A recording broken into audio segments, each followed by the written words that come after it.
जय हिंद साथियों, स्वागत है आप सभी का इस ठंडा ठंडा मौसम में गर्मा गर्म करंट अफेयर के साथ। मैं अवनीश पांडे पारा चंपारण वाला में आप सभी का बहुत बहुत स्वागत करता हूं। आइए आज हम लोग देखने वाले हैं 4 जनवरी है और 4 जनवरी के करंट अफेयर्स को, ताकि आने वाले एग्जाम में करंट के लिए हमको जद्दोजहद करने की जरूरत ना पड़े, रटना ना पड़े। इसलिए इस करंट को लेकर के हम आपके सामने हाजिर हुए हैं। आप हर रोज के करंट अफेयर्स को अगर 2 से 3 बार देख लेते हैं तो आपको कॉपी भी बनाने की जरूरत नहीं पड़ेगी, लेकिन चूंकि इसमें हम बहुत सारे स्टैटिक जीके वगैरह भी कवर कराएंगे, इसलिए आप कोशिश कीजिए कि कॉपी जरूर बनाइए। एक क्वेश्चन लिखिए, आंसर लिखिए और जो स्टैटिक जीके में बातें समझाते हैं उसको भी वहीं पे लिख लीजिए। एक दो बार पढ़िएगा, आसानी से आपको याद हो जाएगा। चलिए हम लोग शुरू करते हैं बिना किसी बकैती के। सबसे पहला सवाल आपको दिख रहा है, लिखा हुआ कि हाल ही में किस तिथि को पूरे विश्व में विश्व अंतर्मुखी दिवस मनाया गया है? पूरे विश्व में विश्व अंतर्मुखी दिवस। अंतर्मुखी दिवस का मतलब होता है कि जो बच्चे बोल नहीं पाते हैं ना, अंतर्मुखी होते अपनी बात को कह नहीं पाते हैं, उनके लिए, उनकी सांत्वना के लिए एक जो है सो दिवस मनाया जाता है, और यह मनाया जाता है 2 जनवरी को। ठीक है, इसलिए 2 जनवरी 2024 को इसको हम लोग मनाए हैं। इसके साथ साथ आपको जो है 2 जनवरी को एक और दिवस मनाया जाता है, जिसको हम लोग बोलते हैं motivational and inspirational day. Motivational and inspirational day यानी प्रेरणादायक दिवस या प्रेरणा दिवस के रूप में जो है 2 जनवरी को हम लोग मनाते हैं। दोनों बात याद रखेंगे आप। अगला प्रश्न आपका कह रहा है कि हाल ही में पीक आवर्स में सबसे अधिक बिजली आपूर्ति करने वाला पहला राज्य कौन बन गया है? पीक आवर्स का मतलब होता है कि जिस समय इंडस्ट्रीज वगैरह काम करते हैं, जिस समय जो है इंडस्ट्री काम कर रहे होते हैं, उस समय बिजली की सबसे ज्यादा जरूरत होती है, और उस दौरान बिजली की आपूर्ति करने वाला सबसे पहला राज्य जो है, सबसे कौन बन गया है? वह उत्तर प्रदेश बन गया है। यानी कि उत्तर प्रदेश जो है इस मामले में कितने नंबर पर आ गया है? 1 नंबर पर आ गया हुआ है। उत्तर प्रदेश के सीएम, राज्यपाल हमने पिछले क्लास में आपको समझाया था। विधानसभा, विधान परिषद, आपका जो है लोकसभा और राज्यसभा भी मैंने बताया था, उसको एक बार माइंड में रिवाइंड कर लीजिए आप। अगला है, हाल ही में नासा, नासा ध्यान रखेंगे, NASA, नासा पृथ्वी के करीब आने वाले क्षुद्र ग्रह एपोफिस, क्षुद्र ग्रह का नाम है एपोफिस, का अध्ययन किस तिथि को करेगा? किस तिथि को इस उपग्रह का अध्ययन नासा के द्वारा किया जाएगा? तो ध्यान रखेंगे, यह 13 अप्रैल 2029 को इसका अध्ययन करेगा। एक्चुअली पृथ्वी पर आएगा नहीं, पृथ्वी के नजदीक से होकर के क्या हो जाएगा? गुजर जाएगा। क्षुद्र ग्रह की अगर हम बात करें तो क्षुद्र ग्रह जो है मंगल और बृहस्पति की कक्षाओं के बीच, बृहस्पति की कक्षाओं के बीच जो है क्या करते हैं? चक्कर लगाते हैं। और सबसे बड़ी बात है कि किसी एक डायरेक्शन में नहीं लगाते, इनका जो है रैंडम डायरेक्शन होता है। नतीजा ये होता है कि आपस में लड़ गए और लड़े, बस उनका रास्ता चेंज हो गया, कभी इस ग्रह पे की तरफ, कभी उस ग्रह की तरफ जो है मूव कर गए। तो इसी दौरान यह जो है मंगल बृहस्पति की कक्षाओं से निकल के किधर की तरफ मूव कर गया है? भारत की तरफ मूव कर गया है। नासा की अगर हम बात करें तो नासा जो है अमेरिका की एक स्पेस एजेंसी है, जिसका नाम है national aeronautics and space administration. ठीक है, यह जो है नासा की स्पेस एजेंसी है, और इसकी स्थापना जो है वह हुई थी 1 अक्टूबर 1958 ईस्वी को। ध्यान रखिएगा आप ये बातों को। अगले प्रश्न की बात करें तो अगला है, हाल ही में कौन सा देश का ड्रिलिंग जहाज मेगजियांग पृथ्वी के आवरण की जांच करेगा? ड्रिलिंग जहाज का नाम क्या है? मेगजियांग। ठीक है, वह पृथ्वी के आवरण की जांच करेगा, तो वह देश जो है आपका चीन है।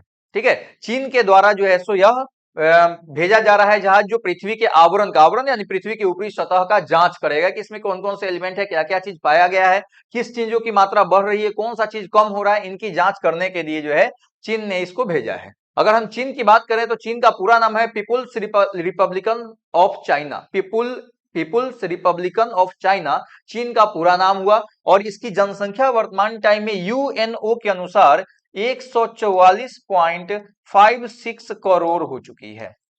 ठीक है, यानी लगभग जो है आपको 1.4 अरब के आसपास जो है चीन की जनसंख्या वर्तमान टाइम में हो चुकी है। चीन में सबसे ज्यादा बोली जाने वाली जो भाषा है उसका नाम है मंदारिन। यह भाषा चीनी भाषा को कहते हैं, और यह सबसे ज्यादा बोली जाने वाली भाषा है।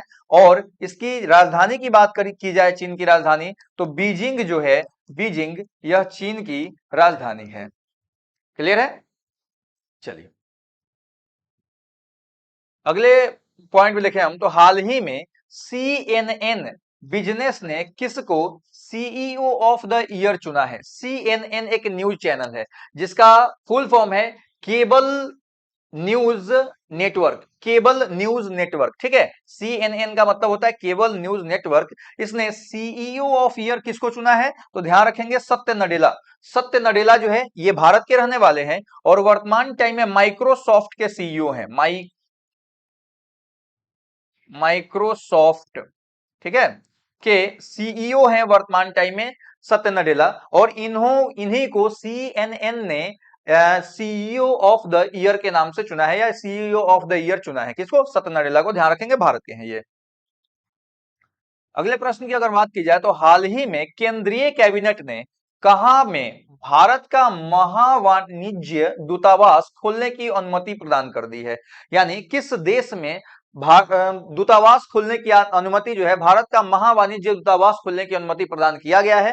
तो आंसर है आपको न्यूजीलैंड के ऑकलैंड शहर में। न्यूजीलैंड के ऑकलैंड शहर में।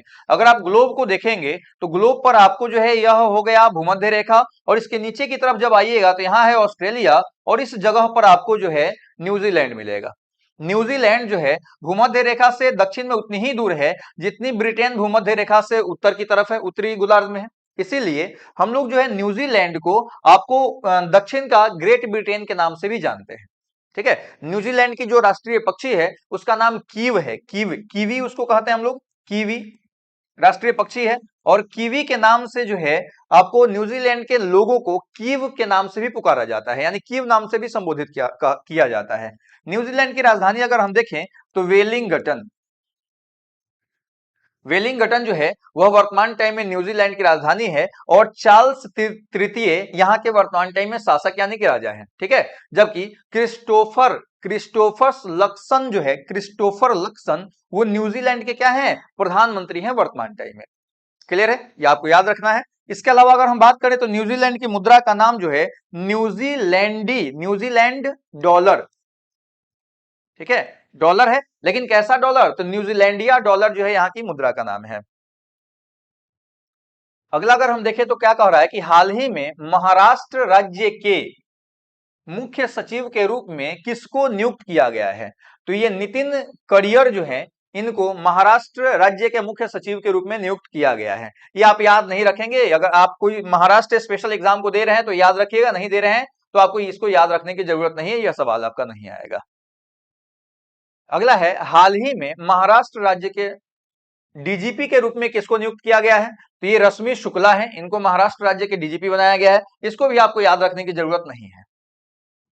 अगला है हाल ही में वित्त आयोग यानी फाइनेंस कमीशन के नए अध्यक्ष के रूप में किसको नियुक्त किया गया है?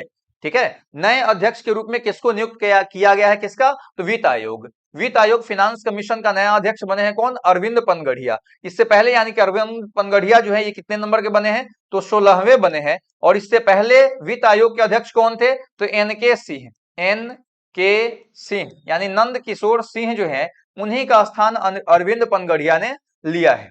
ठीक है, वित्त आयोग की बात किया जाए तो भारतीय संविधान में आर्टिकल 280 जो है यह बताता है वित्त आयोग के बारे में कि राष्ट्रपति जो है प्रत्येक 5 वर्ष पे वित्त आयोग और उसके सदस्यों की नियुक्ति करेंगे। और वित्त आयोग का कार्यकाल जो होगा वो 5 वर्ष का होगा। और इसका काम क्या होगा? तो केंद्र और राज्य के बीच करों के बंटवारे की सिफारिश करना, यह वित्त आयोग का कार्य होता है। ठीक है, अगले प्रश्न की अगर बात करें तो हाल ही में कौन सा खेल रत्न अर्जुन पुरस्कार समिति के अध्यक्ष बने हैं? यानी अर्जुन पुरस्कार समिति के अध्यक्ष वर्तमान टाइम में किसको बनाया गया है? तो सेवानिवृत्त न्यायमूर्ति खानविलकर जो है वो अर्जुन पुरस्कार समिति के क्या बने हैं? अध्यक्ष बने हैं। अब ध्यान रखिएगा इनका काम क्या होता है। तो अगर इस समिति के द्वारा अर्जुन पुरस्कार के लिए कुछ खिलाड़ियों का चयन किया जाता है, खिलाड़ियों को दिया जाता है, ध्यान रखेंगे ये खेल के क्षेत्र में दिया जाने वाला पुरस्कार है, खिलाड़ियों का चयन किया जाता है, तो उसमें से किन किन खिलाड़ियों को दिया जाएगा यह चुनने का अधिकार फाइनली किसके पास होगा? अध्यक्ष के पास होगा। और बने हैं कौन? तो न्यायमूर्ति खानविलकर जो है इसके अध्यक्ष बने हैं, सेवानिवृत्त है यानी रिटायर हो चुके हैं। अर्जुन पुरस्कार की बात की जाए तो इसके तहत जो है वर्तमान टाइम में 15 लाख रुपए की धनराशि जो है वह प्रदान की जाती है। और आपने देखा होगा वर्ल्ड कप में मोहम्मद शमी ने बहुत ही तगड़ा जैसे परफॉर्मेंस दिया था, और इसी के उपलक्ष्य में मोहम्मद शमी को जो है अर्जुन पुरस्कार देने के लिए नाम नॉमिनेट किया गया है। और भी लोगों का भी नॉमिनेट किया जाएगा। जब फाइनल दिया जाएगा मैं आपको बताऊंगा कि किन किन लोगों को यह पुरस्कार दिया गया है। अगला अगर देखा जाए तो हाल ही में कौन भारतीय वानिकी अनुसंधान शिक्षा परिषद की पहली महिला महानिदेशक बनी है? ध्यान रखना है, भारतीय वानिकी अनुसंधान शिक्षा परिषद की महानिदेशक कौन बनी है? तो कौन बनी है? कंचन देवी जो है इसकी महानिदेशक बनी है।